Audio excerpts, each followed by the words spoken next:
नमस्कार, आप सबका स्वागत है रेखा सिंगलास वीडियो में। आज मैं आपके सामने सूर के पद प्रस्तुत करने जा रही हूँ। इसमें बहुत से आपको कवि परिचय के साथ प्रश्न उत्तर भी मिलेंगे, एक्सप्लेनेशन जो है पूरा वर्णन मिलेगा। तो लीजिए, अब आपके सामने प्रस्तुत कर रही हूँ सूर के पद। सबसे पहले हम सूरदास जी का कवि परिचय लेंगे। सूरदास हिंदी साहित्य की कृष्ण भक्ति शाखा के कवियों में सर्वश्रेष्ठ माने जाते हैं। ये भक्ति काल की सगुण धारा के कवि थे। इनका जन्म सन 1478 ईस्वी में मथुरा के निकट रुनत्ता या रेणुका क्षेत्र में हुआ था, ऐसा माना गया है। कुछ व्यक्तियों के मतानुसार सूरदास जन्मांध थे। कृष्ण की बाल लीला का सूक्ष्म और अनुपम वर्णन करने में सिद्ध हस्त थे। सूरदास महाप्रभु वल्लभाचार्य के शिष्य थे और उनके 3 ग्रंथ थे, सूर सारावली, सूर सागर और साहित्य लहरी, जिनका आधार श्रीमद् भगवद गीता को माना जाता है। इन्होंने साहित्यिक ब्रज भाषा का प्रयोग किया है। सूरदास को वात्सल्य रस का सम्राट माना जाता है क्योंकि इन्होंने कृष्ण की बाल लीलाओं का बहुत सूक्ष्मता से वर्णन किया है। सूरदास का निधन पारसोली गांव में 1583 ईस्वी में माना जाता है। अब मैं आपके सामने प्रस्तुत करने जा रही हूँ मुख्य भाव और अर्थात सूरदास जी की भक्ति भाव। प्रस्तुत पदों के माध्यम से सूरदास जी ने भगवान श्री कृष्ण के सौंदर्य एवं बाल लीलाओं का वर्णन किया।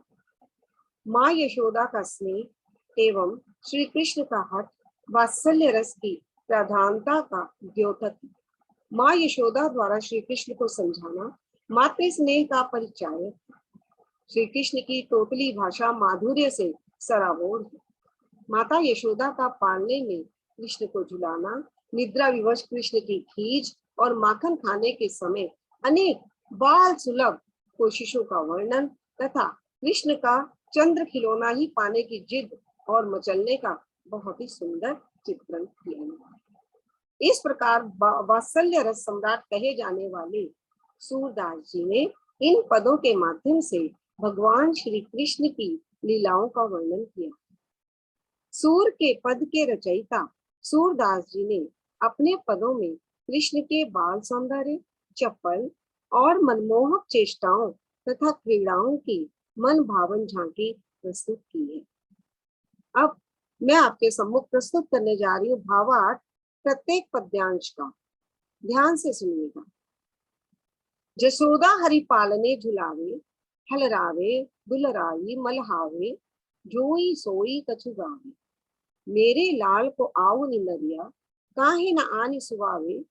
तू काहे नहीं बेगही आवे, तो को कान बुलावे। कबहु पलक हरि मूंद लेत है, कबहु अधर फरकावे। सोबत जानी मौन हवे कह रही, करी करी सैन बतावे।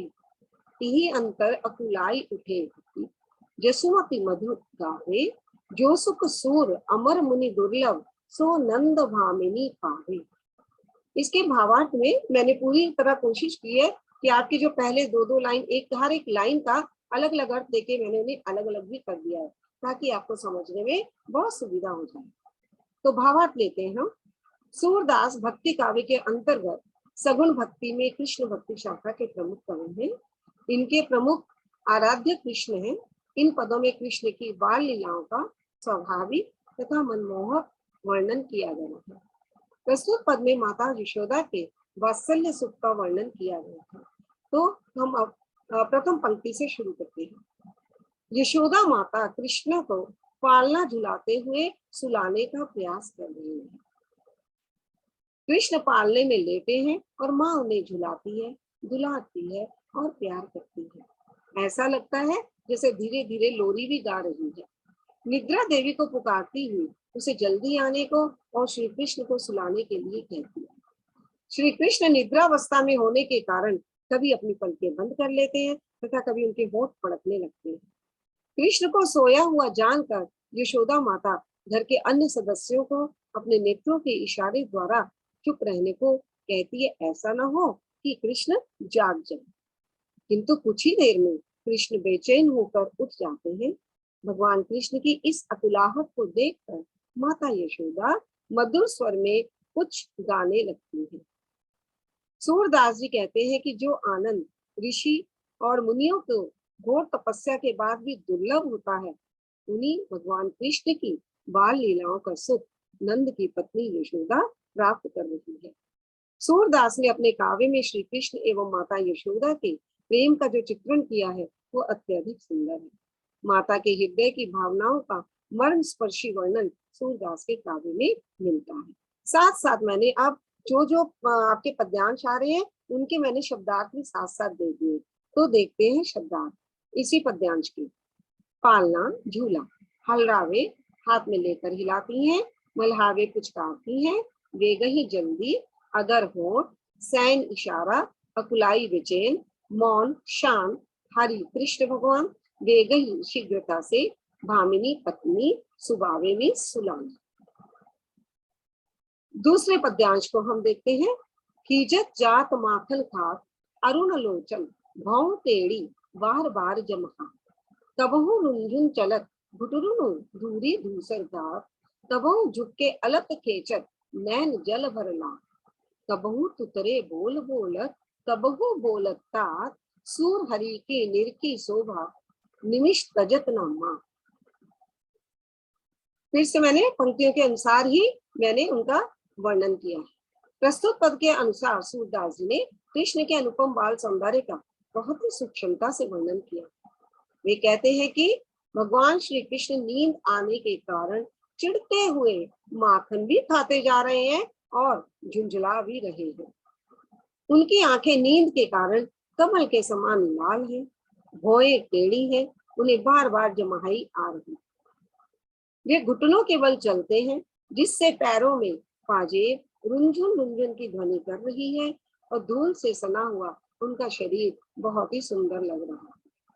कभी वे झुककर और खींचकर अपने हाथों से बालों को खींचते हैं और पीड़ा के कारण उनकी आंखों में आंसू आ जाते हैं।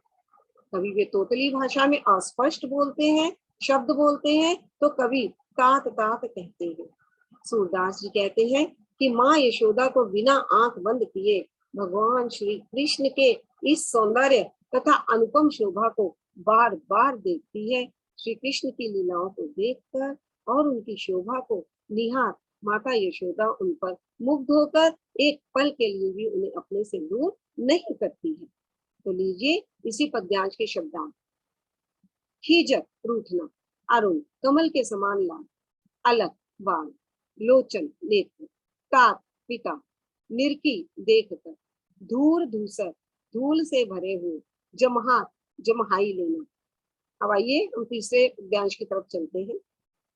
मैया मेरी चंद्र खिलौना ले हूं, धौरी को पे पान करे हूं, बेनी सिर न गुथे हूं, मोतिर माल न धरी हूं, उर पर जुंगली कंठ न ले हूं, जे हूं लोट अवहीं धरनी पर तेरी गोद न एहूं, लाल कहूं नंद बाबा को तेरो सुत न कहूं, कान लाए कछु कहत जसोदा, दाऊ नाही सुने हूं, चंदा हूं पे अति सुंदर तोही, नवल दुलैया बेहूं, तेरो सो तेरी सो मेरी सुन मैया, अब ही ब्याहन जे हूं, सूरदास सब सखा बराती, नूतन मंगल गेहूं। और इसी प्रकार मैंने इसके भी प्रत्येक पंक्ति का अर्थ जो है वो स्पष्ट किया है अलग अलग। मैया मेरी चंद्र खिलौना ले हूं, इस पद में श्री कृष्ण के अद्भुत एवं अप्रतिम बाल हट का मनमोहक वर्णन।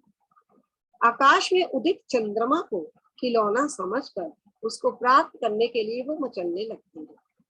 खिलौना ना मिलने पर और उसे प्राप्त किए बिना वे धौरी गाय का दुग्ध पान भी नहीं करेंगे और चोटी भी नहीं गुथवाएंगे। कृष्ण अपने गले में मोतियों की माला धारण नहीं करेंगे और ना ही कुर्ता पहनेंगे।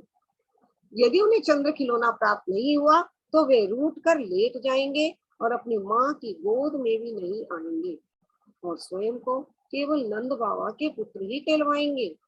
माँ यशोदा अपने जिद्दी और रुष्ट पुत्र को मनाती और बहलाती हुई श्री कृष्ण के कान में धीरे से कुछ कहने लगती है, जिससे उसके अग्रज मीन्स बड़े भाई बलराम सुन न ले।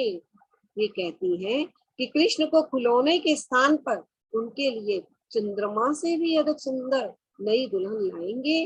माता की प्यार भरी बातों से श्री कृष्ण बहकावे में आ जाते हैं और खिलौने को भूलकर विवाह की जिद पर अड़ जाते हैं और अपनी माँ की सौगंध देते हुए कहते हैं कि उनकी बारात में कृष्ण के सभी मित्र बाराती होंगे तथा विवाह के अवसर पर गाए जाने वाले मंगल गीत गाएंगे।